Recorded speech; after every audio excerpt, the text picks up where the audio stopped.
Hello, everyone. I'm Keith DeStone, and I'm here as always with Greg Nagy and Sarah and Jenna and Elen for office hours of HeroesX, version 15 of HeroesX. And we're talking today about hours 18 and 19, specifically the discussion questions, Greg, that you posed. The one for 18 is as follows. In the course of our readings, we have seen ancestral customs involving the interaction of myth and ritual forming a distinctly localized phenomenon. How does the drama Oedipus at Colonus by Sophocles, who is a native son of Colonus, enhance the understanding of the myth and ritual related to Oedipus, not only for the people of Colonus, but also for the people of all Athens as an overall state? So, ancestral customs. What's the word on this one? Yes, there is one mention. One participant says, does Sophocles, who was born in Colonus, seem to have used Theseus' myth in his tragedy, Oedipus at Colonus, to make it known to the Athenian community, and from there to the world, the religion and tradition and rites of Colonus? Yes, it's a beautiful signature. And it's a beautiful goodbye of one of the greatest figures of Athenian history to his people. I said goodbye of, maybe I should have said goodbye performed by, except he's not the performer. He would have been the director if he had still been alive when the premiere happened, but he was already dead, which makes it, I think, even more powerful for the Athenian body politic as assembled in Athenian state theater, which is for Athenians in the era of Sophocles, the sublime way of their own civic self-expression, drama. I love the way in Aristophanes' Frogs, when stage Aeschylus and stage Euripides refer to the medium of tragedy, they just call it techne. It's like the way French sometimes say la méthode. It's the ultimate art. It's an art that had, I think, I won't say replaced, but superseded the art of epic as civic education, which was still very much there in Athens, but I think that the body politic would relate to the techne of tragedy more, and Sophocles was the ultimate master. And I love the way, sure, he's an Athenian, but because he was born in the deme of Colonus, he can accentuate the local as well as the overall civic dimensions of Athenian identity. And demes, that is to say, the locale where you were born, were essential to one's identity. So it's all there. It's all there. It's just a beautiful statement. It's a beautiful statement by a citizen of Athens, by the native son of Colonus, and by one of the greatest figures of what we retrospectively think of as the golden age of Athens. The end of Oedipus, we see that we have an eyewitness, and this eyewitness is a very important figure for Athens.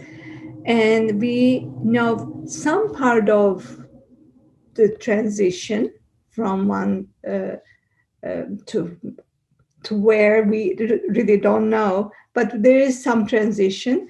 And the level of secrecy, what do we know and what we do not know? How is this transition go? Well, again, it's one of the things about ancient Greek verbal art, especially classical Athenian verbal art, that not everything is spelled out. There has to be a presupposition of some basic level of understanding of connectedness. And it's not that people don't know what they're being initiated into. It's the process itself that matters, which has, of course, an intellectual side, sure, but also a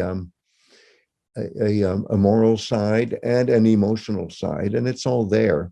And call it a mystery. It's that you just don't have to say everything. There's some things that are just there. And if you're part of the community writ large, you connect. And so for me, that's what a mystery is. It's not being mystified, which is the way we use the word sometimes. It's being connected. So picking up on that idea of connectedness, there's the connectedness with the body or disappeared entity of the hero. And then we were talking about that quite a lot last week as well. And we've also got that beautiful garden setting. And we've got, as we saw at the end of the Humanities, we've got I think you describe it as a condominium of different heroes and gods. Yes. Which would have been also worshipped and presumably had their own locations in other locales. Yes, yes. And I still think Greek Civilization 101 can be summed up this way, that all civilization is local. And therefore variety is basic, but trying to connect one variant with another is also basic. So for us, as outsiders looking in, we have to keep thinking. I don't like to use the word religion. As you know, I prefer to say connectedness of myth and ritual. But whatever it is, it's so local that if you're an Athenian like Sophocles, the first point of connection is your deme. But to connect with that, you have to connect with the city as well, which is the interconnectedness of all the demes. And in a sense, that is the superseding dēmos, which we now translate as people. Well, let's continue this through the lens of hour 19, where, Greg, you asked, now that you have read Oedipus Tyrannus by Sophocles and previously Oedipus at Colonus, can you think of other instances of heroic pollution being purified? Or can you at least think of other instances of heroic pollution that need to be purified? Ooh. Mm-hmm. Well, there is one suggestion about Agamemnon. Yes. What about him killing his daughter, Iphigenia? Yes, yes. Well, that's exhibit A, but there's so many other exhibits. How about the end of the Odyssey, where there is pollution, even though you could say, well, it's the king, the righteous king, having vengeance against unrighteous pretendants.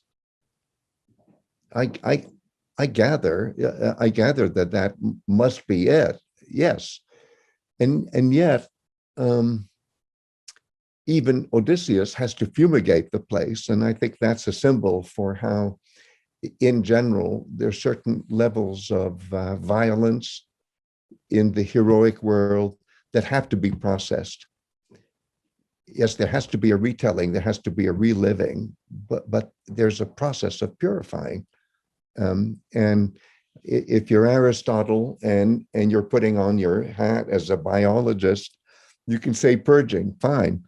But the purging is functionally a purification if you think in terms of myth and ritual and not just a physicality of dirt, stain, pollution. Miasma. And with this miasma, now we have rules and law in Athens, how are we going to purify this miasma with love? Well, also by way of drama, that is to say, just reliving these heroic experiences by way of drama, which is a civic function, is a processing. So it's it's you might say the primary way to keep the community as it is in the present functional, as opposed to the dysfunctionalities that we're all processing as citizens of Athens and as speakers of the Greek language, as heirs to this amazingly complex yet unified system of thinking and feeling. We've talked before, and Greg, you've talked in your book, Ancient Greek Hero in 24 Hours, about, for example, the hero being extreme, and that can include something really negative. Yeah. And I'm trying to think if there were any that are really positive. Yes, they might have some positive traits, but a lot of them seem to have rather negative traits. And all these heroes and their cults are associated with ritual, which you have described as being a compensation for something that's gone wrong, or perhaps a miasma of some kind. So I was trying to think, are there any where there's something positive that's being reenacted rather than something negative? Let me be extreme with my looking for a possible answer. And this is just a possible answer, but one of my favorite villains, and I'm using villain in the modern sense of, I really don't like this character, is Agamemnon. Agamemnon is really set up to be not a very likable person already in the Iliad, already in Iliad 1, and you don't really get to like him all that much in Aeschylus's Agamemnon, which is, as I say, the way Athenian state theater, shall we say, processes the heroic past above and beyond even what we learn from Homeric poetry, which is very much part of the overall legacy. But still, don't you think that Agamemnon is perhaps the least admirable, larger than life figure from the heroic past for us as the readers of what we have read in our experience together? And yet, I think of you, Sarah, I think of you, Ellen, I think of you, Janet. Every one of us has visited, and sometimes, and we were looking at each other when we visited it, the museum at Mycenae. And of course, Mycenae had been destroyed by Argos in the 5th century. Well, let's say not destroyed, but taken over.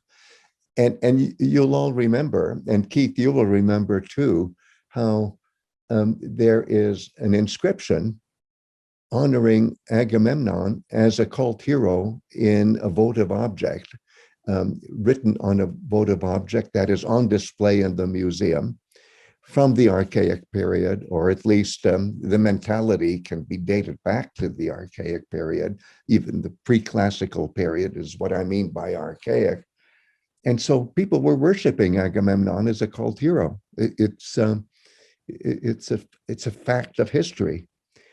And if you're in the city of Argos and you're worshiping Agamemnon, surely that shows that there is an aspect of this hero, or maybe several aspects that are worth putting on that level, even if a lot of his actions are so morally questionable. And so we don't happen to have the best press for Agamemnon by having primarily access to the Homeric Iliad as we have it, which is heavily influenced by an Athenian phase of reception, and then the tragedy Agamemnon 458. how much more Athenian can you get? So it's not exactly that you get local color for Agamemnon. So I'd say I pick him as an example of how there must have been a lot of positive things about him if he's, as I'm guessing, the primary cult hero of the city-state of Argos, a very important city-state. I wonder if we could say kind of to that question that if it's not something that needs to be processed and purified, perhaps it's not something that needs to be reenacted. I don't know if that's an underlying principle we can work with. Well, I like that. In other words, that there's no point in focusing on the admirable aspects of Agamemnon if you're an Athenian. Can I put it that way? Yeah, there are other things that are much more important, including Achilles. Yes. Or maybe especially Achilles. Well, thank you, Greg. Thank you, Sarah and Jenna and Elen, for this another conversation in our series. And we'll be back next week for hours 20 and 21. Oh, and that's your favorite. I will admit, Keith. I'm looking forward to Hippolytus coming up. I can hardly wait for you to talk about Hippolytus. Well, you'll have to wait a week. Right. Sorry. Till later. All right, till next time.